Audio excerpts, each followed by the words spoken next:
Hi, good morning. We are from Group 10, and today I'll be introducing one of the Latin America's most controversial political figures, former Peruvian President Alberto Fujimori. His presidency, spanning from 1990 to year 2000, is a complex mix of economic recovery and deep-rooted corruption.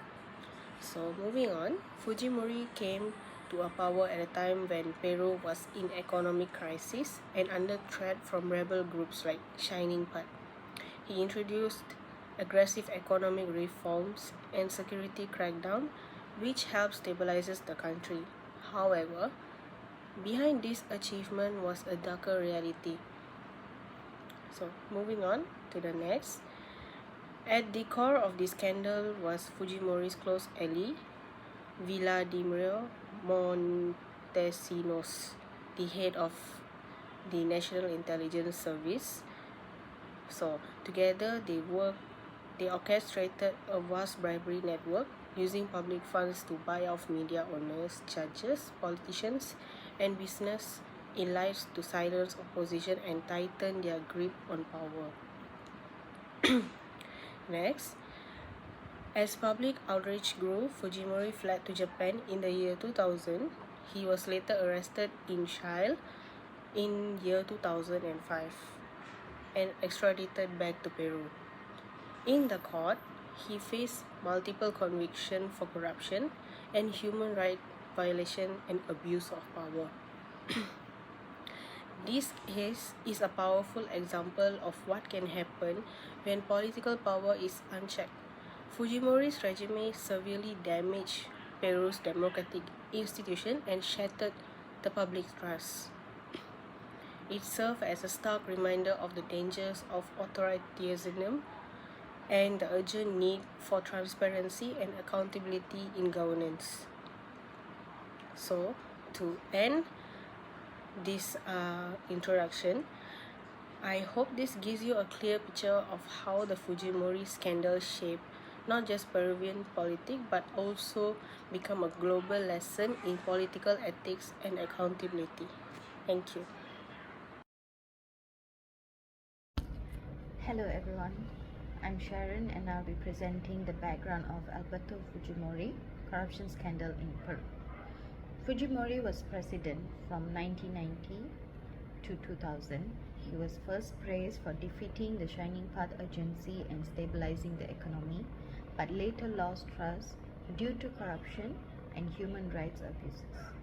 In 2000, a leaked bloody video showed his intelligence chief bribing an opposition lawmaker.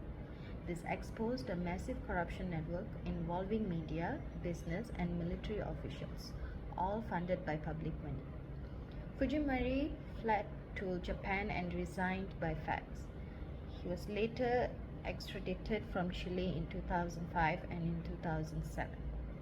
Was sentenced to 25 years for corruption and human rights violation.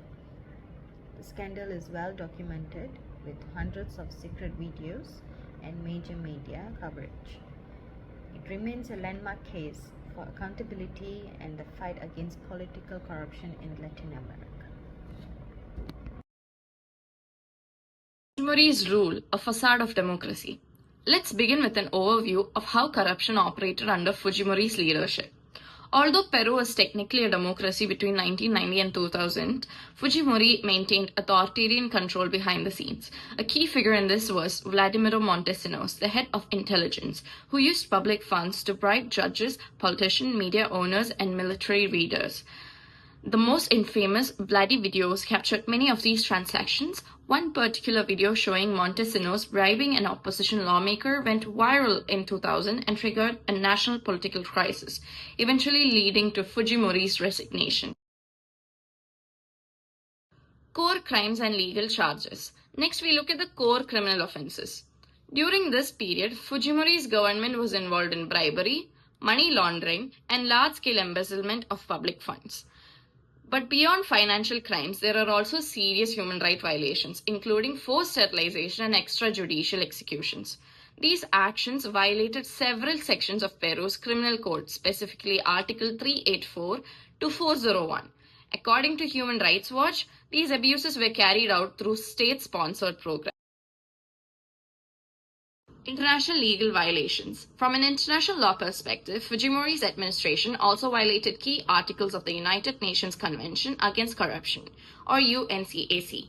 These include Article 15 on bribery, Article 17 on embezzlement, and Article 19 on abuse of functions. What makes this case particularly significant in Fujimori's 2007 arrest and trial, followed by his extradition back to Peru. This highlights how international cooperation can be used to hold even head of state accountable beyond their borders. Political and social fallout. The consequences of the scandal was felt at every level of society. Fujimori was sentenced to 25 years in prison, and Montesinos received over 30 convictions, but the damage went beyond individuals. The Peruvian public lost trust in core institutions like the judiciary, the legislature, and the media.